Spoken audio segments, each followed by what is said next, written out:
ఇక మంగళగిరి ఎయిమ్స్ ఆసుపత్రిలో ఖాళీగా ఉన్న పోస్టుల భర్తీకి కేంద్రం చర్యలు చేపట్టింది. మొత్తం 534 పోస్టులు భర్తీ చేయాలని ఆదేశాలు జారీ చేసింది. కేంద్ర మంత్రి పెమ్మసాని చంద్రశేఖర్ చేసిన వినతులకు స్పందించిన ఆర్థిక శాఖ ఈ మేరకు ఆదేశాలు జారీ చేసింది. పోస్టుల భర్తీకి సహకరించిన నిర్మలా సీతారామన్, జేపీ నడ్డాకు మంత్రి పెమ్మసాని కృతజ్ఞతలు తెలిపారు.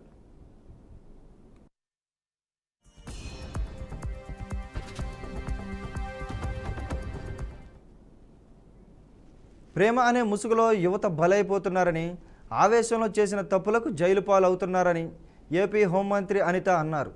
విశాఖలో మహిళా రక్షణకు కలిసికట్టుగా అనే కార్యక్రమాన్ని ప్రారంభించిన అనంతరం ఆమె మాట్లాడారు. పోక్సో కేసులో 20% మంది నిందితులు 27 లోపు వారే ఉంటున్నారన్నారు. 18 ఏళ్లలోపు వారు 60% మంది ఉంటున్నారని చెప్పారు. అన్ని విద్యాలయాల్లో పోక్సో చట్టంపై అవగాహన కార్యక్రమాలు నిర్వహిస్తున్నట్లు తెలిపారు. స్వీయ క్రమశిక్షణ ఒక సబ్జెక్టుగా పాఠాల్లో చేర్చుదామని మంత్రి వివరించారు. రాష్ట్రంలో అన్ని ప్రాంతాల్లో మహిళా రక్షణకు కలిసికట్టుగా కార్యక్రమాన్ని నిర్వహిస్తాం. 100 సంవత్సరాల జీవితం కోసం యువత ఆలోచన చేయాలి. స్వీయ నియంత్రణ అందరూ అలవాటు చేసుకోవాలి. మన కోసం నిరంతరం కష్టపడుతున్న తల్లిదండ్రుల కోసం ఒక్క క్షణం ఆలోచించాలి. యువత భవిష్యత్తును గంజాయి నాశనం చేస్తుంది. యువత జీవితాలను ఇబ్బందుల పాలు చేసుకోవద్దని అనిత సూచించారు. ఒక టీచర్గా చెప్తున్నా, ఒక హోమ్ మినిస్టర్గా చెప్తున్నా, మీ జీవితాలు పాడు చేసుకోకండి. మీలాగా జీవితాలు పాడు చేసుకునే వాళ్ళు 10 మందికి చెప్పండి. ఇక్కడ నుంచి వెళ్ళి ఈ యాక్ట్లు ఎలా ఉన్నాయి, పరిస్థితులు ఎలా ఉన్నాయి, మనం కనుక ఇలాంటి పని చేసుకుంటే ఇలాంటి పని ఎందుకంటే చిన్న చిన్న పిల్లలయ్యా, మనం ఆ చిన్న ఆడపిల్లని చూస్తే ఎంత ముద్దుగా ఉందని ఎత్తుకొని బుగ్గలు మీరు చక్కగా ముద్దు పెట్టి పక్కకు వస్తుంటే ఈ రోజు పరిస్థితి ఏంటో తెలుసా? ఆ చిన్న పిల్లని కూడా తండ్రి దగ్గరికి తీసుకుంటే కూడా భయం పడుతున్నాం మేము. కన్నా తండ్రి దగ్గరికి తీసుకుంటుంటే కూడా ఒక్క నిమిషం భయం. అది మనకి మన మైండ్కి మంచిది కాదు, అది మన ఆలోచన తీరికి మంచిది కాదు. తండ్రికి బిడ్డకి మధ్యన సంబంధం దైవత్వం లాంటిది. తిరుమల తిరుపతి దేవస్థానాన్ని అపవిత్రం చేసేందుకు వైకాపా నాయకులు కంకణం కట్టుకున్నారని రాష్ట్ర దేవాదాయ శాఖ మంత్రి ఆనం రామనారాయణ రెడ్డి విమర్శించారు. తితిదే పాలకవర్గాన్ని అవమానిస్తూ దూషించడమే పనిగా పెట్టుకున్నారని ఆగ్రహం వ్యక్తం చేశారు. తిరుమలకు వచ్చే భక్తులకు మెరుగైన సేవలు అందించేందుకు సలహాలు, సూచనలు ఇవ్వడం మానేసి బురద జల్లుతున్నారని ధ్వజమెత్తారు. తిరుమల తిరుపతి దేవస్థానంలో ఇటీవల కాలంలో ఒక రాజకీయ పార్టీ ఆ ఆలయాన్ని అపవిత్రం చేయాలా, ఆ యొక్క అధికారుల్ని నిర్వీర్యం చేసి పాలక వర్గాన్ని కూడా అవమానకరంగా దూషించాలనే ఒక ప్రయత్నం ఇవాళ వైఎస్ఆర్ కాంగ్రెస్ పార్టీ నాయకులు తిరుపతిలో, తిరుమలలో అదే పనిగా చేస్తూ ఉన్నారు. ఏదైనా ఒక మంచి కార్యక్రమం వస్తే దాన్ని అడ్డుకునే ప్రయత్నమే కానీ ఇంకా బాగా చేయండి లేదా ఈ విధంగా చేయండి, ఇంకా మెరుగైన భక్తులకి మెరుగైన సేవలు వస్తాయని మాత్రం వాళ్ళు చెప్పరు. వాళ్ళు ప్రయత్నం అంతా ఏదో ఒక నెపం, ఒక బురద జల్లి ఆ వాతావరణాన్ని కలుషితం చేయడానికే వాళ్ళు చేసేటువంటి ప్రయత్నం. బ్రహ్మోత్సవాల సమయంలో ఒక రకమైన నిందలు వేశారు, ముక్కోటి ఏకాదశి నాడు మరొక రకంగా. నిన్న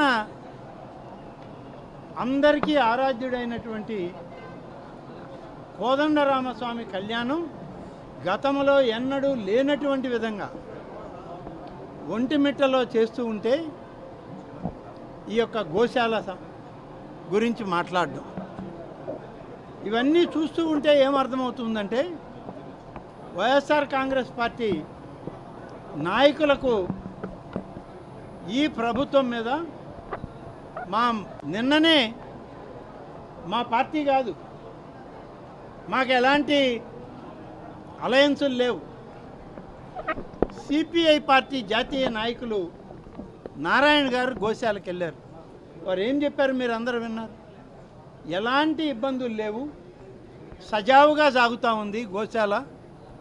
తిరుమల తిరుపతి పాలక వర్గం గోవుల్ని సంరక్షిస్తూ ఉంది అని చెప్పి వారు స్వయంగా చూసి స్టేట్మెంట్ ఇచ్చారు. అయినా వీళ్ళకి తృప్తి లేదు. ఇవాళ ఛాలెంజ్లు, మీరు రాండి మేము రాండి, ఏమి ఛాలెంజ్లు చేస్తారు మీరు? ఎక్కడైనా సరే కొన్ని సహజ మరణాలు అనేవి ఉంటాయి. సహజ మరణాలను కూడా పాలక మండలి లేకుంటే రాష్ట్ర ప్రభుత్వమో వాటి వల్ల వచ్చింది అని చెప్పి నిందల్ని మోపడం. శ్రీ సత్యసాయి జిల్లాలో ఎంపీడీఓ కార్యాలయం ఎదుట సిపిఐ ఆధ్వర్యంలో ఉపాధి కూలీలు ఆందోళన చేపట్టారు. ఉపాధి కూలీలకు పెండింగ్లో ఉన్న బిల్లులు మంజూరు చేయాలని డిమాండ్ చేశారు. పనిచేసే చోట నీడ, నీరు, వసతి సౌకర్యం కల్పించాలని కోరారు. ఉపాధి పనులు 150 రోజులు కల్పించాలని చెప్తుంటే కనీసం చేసిన పనులకు బిల్లులు రాక కూలీలు ఇబ్బందులు పడుతున్నారని డివిజన్ కార్యదర్శి ఆంజనేయులు తెలిపారు. ప్రభుత్వం స్పందించకపోతే కలెక్టరేట్ ముందు పెద్ద ఎత్తున ఆందోళన చేపడతామని హెచ్చరించారు.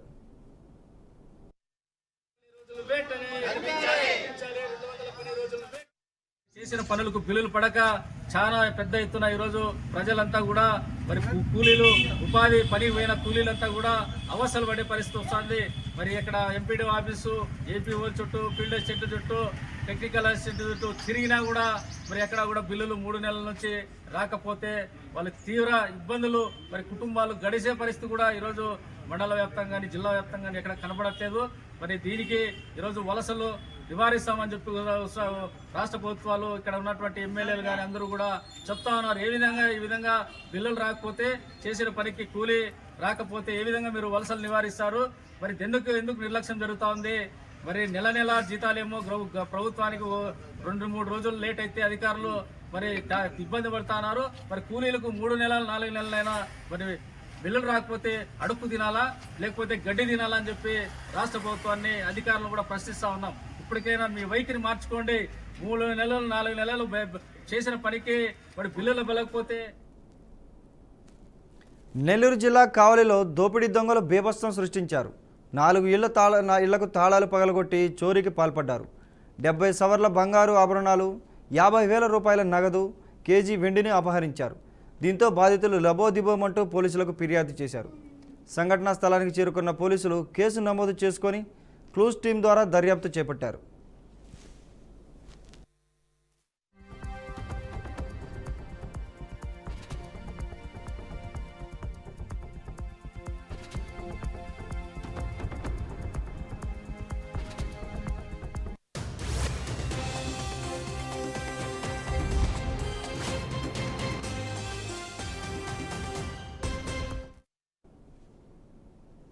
కృష్ణా జిల్లా గుడివాడకు చెందిన వైఎస్ఆర్ మైనారిటీ పార్టీ అధ్యక్షుడు ఆబు ఇంటిపై టీడీపీకి చెందిన వ్యక్తులు దాడి చేశారు.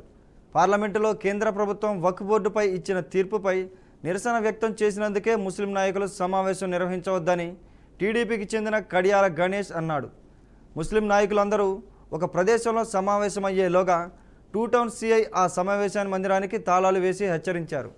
టీడీపీకి చెందిన 4 వ్యక్తులు రాత్రి 10 గంటల సమయంలో అబు ఇంట్లోకి ప్రవేశించి కర్రలతో, రాడ్డులతో ఇల్లంతా ధ్వంసం చేశారు. దీంతో గుడివాడ డీఎస్పీకి మాజీ మంత్రి పేర్ని నాని వైసీపీ నాయకులతో కలిసి ఫిర్యాదు చేశారు.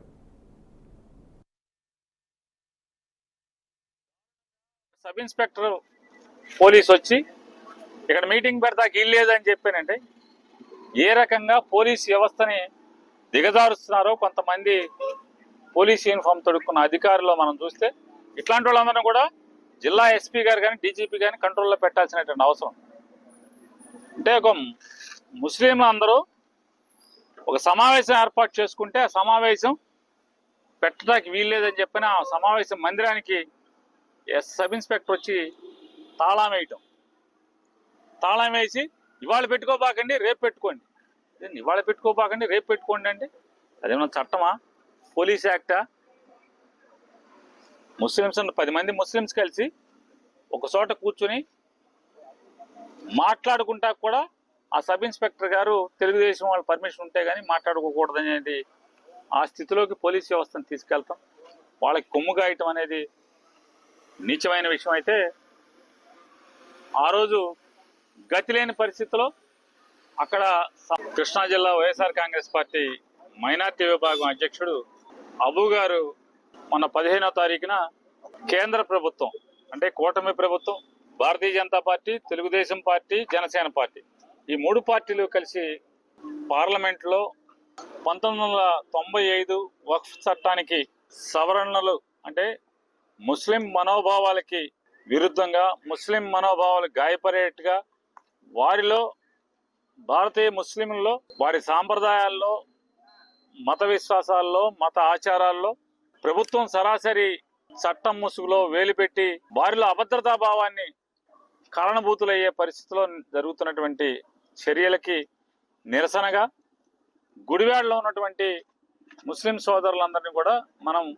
నిరసన కార్యక్రమాన్ని చేపట్టాలనే ఒక ఆలోచనతో ఇక్కడ మీటింగ్ పెట్టడానికి ముస్లిం పెద్దలందరికీ కూడా తను కౌరు చేసి ఒక సమావేశాన్ని ఏర్పాటు చేస్తే కడియాళ గణేష్ అనేటువంటి ఒక వ్యక్తి అబూ గారికి ఫోన్ చేసి తిరుపతి జిల్లాలోని వర్మ కాలేజ్ ఆఫ్ నర్సింగ్ కళాశాలలో లైంగిక వేధింపుల కలకలం రేపింది. గత అర్ధరాత్రి నర్సింగ్ కాలేజ్ అధినేత వర్మ ఓ విద్యార్థిపై అసభ్యంగా ప్రవర్తించాడని అలిపిరి పోలీసులకు ఫిర్యాదు చేసింది. విద్యార్థి ఫిర్యాదు మేరకు కాలేజీ అధినేతను వర్మను పోలీసులు అదుపులోకి తీసుకున్నారు. లైంగిక వేధింపులకు పాల్పడ్డ వర్మను కఠినంగా శిక్షించాలంటూ పోలీసు స్టేషన్ వద్ద ఏఐఎస్ఎఫ్ విద్యార్థి సంఘం ఆందోళనలు చేపట్టారు.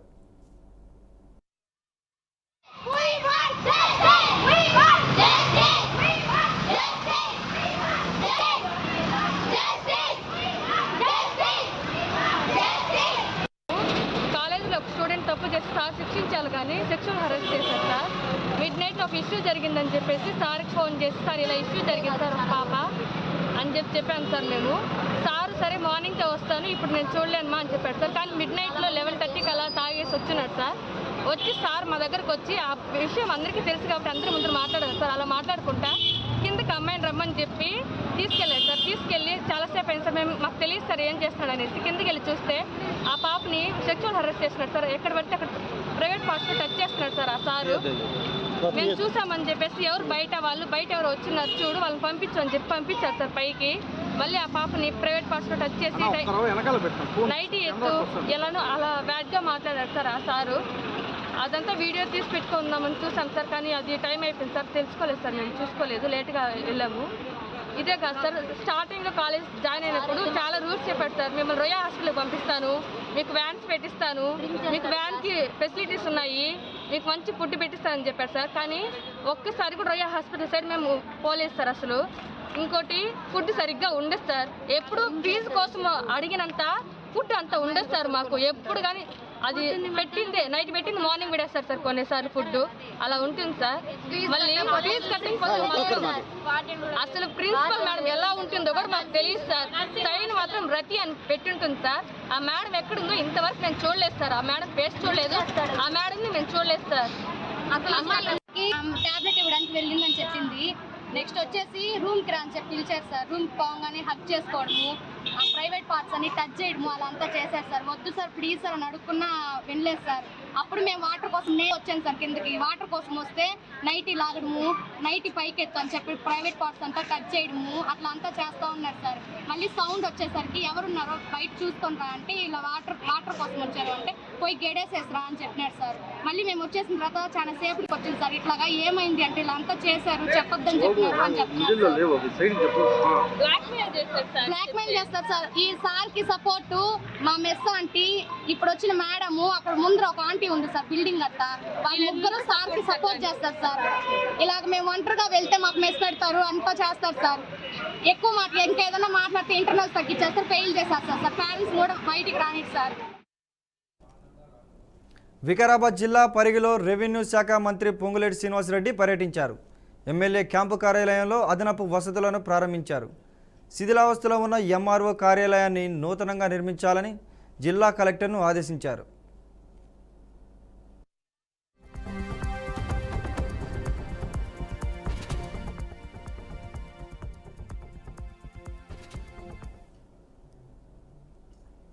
పెద్దపల్లి జిల్లాలో ఘోర రోడ్డు ప్రమాదం జరిగింది. అప్పన్నపేట ఐదుగులపల్లి మధ్య రాజీవ్ రహదారిపై ఆర్టీసీ బస్సు లారీ ఢీకొన్నాయి. ఈ ప్రమాదంలో 20 మంది ప్రయాణికులు గాయపడగా మరికొందరికి తీవ్ర గాయాలయ్యాయి. గాయపడిన వారిని స్థానికులు ఆసుపత్రికి తరలించారు. సమాచారం అందుకున్న పోలీసులు సంఘటనా స్థలానికి చేరుకొని కేసు నమోదు చేసి దర్యాప్తు చేపట్టారు. బస్సు కరీంనగర్ నుండి గోదావరి కని వైపునకు వెళ్తుండగా ఘటన చోటు చేసుకుంది.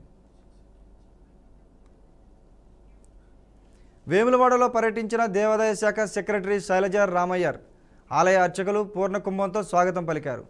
రాజరాజేశ్వర స్వామివారిని దర్శించుకుని ప్రత్యేక పూజలు నిర్వహించారు. అనంతరం రాజన్న భక్తులకు ఎటువంటి ఇబ్బందులు కలగకుండా వేములవాడ ఆలయ అభివృద్ధికి చర్యలు తీసుకుంటామని హామీ ఇచ్చారు. సీఎం రేవంత్ రెడ్డి వేములవాడ దేవాలయ ఆలయ అభివృద్ధి కోసం 38 కోట్లు ప్రకటించారని తెలిపారు. రాబోయే నెలలో పునర్నిర్మాణం పనులు ప్రారంభించాలనే లక్ష్యంతో ముందుకు వెళ్తున్నామని వెల్లడించారు. లోక కళ్యాణార్థం పార్వతీ రాజరాజేశ్వర దేవాలయ పునర్నిర్మాణ సిద్ధ్యర్థం సమస్త ఆటంక దోష నివారణార్థం పార్వతీ రాజరాజేశ్వర దేవతా ప్రీతి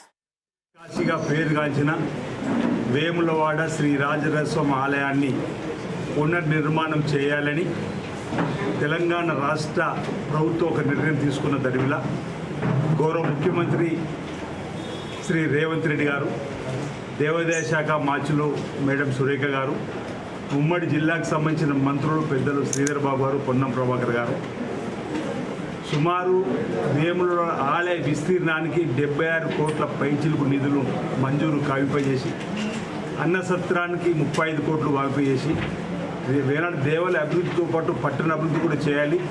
2 కళ్ళలాగా అటు పట్టణాభివృద్ధి దేవాలయ అభివృద్ధి అని చెప్పే క్రమంలో 47 కోట్లతో రోడ్డు వెడల్పు కార్యక్రమం సంబంధించి నిధులు మంజూరు చేయడంతో పాటు 2024-25 ఆర్థిక సంవత్సరం బడ్జెట్లో 50 కోట్లను 25-26 బడ్జెట్లో ఒక 100 కోట్ల రూపాయలను కూడా పెట్టుకొని బడ్జెట్లో ముందుకు పోయే క్రమంలో ఇప్పటికే అన్న సత్రానికి 35 కోట్ల సంబంధించి టెండర్ ప్రక్రియ పూర్తయింది.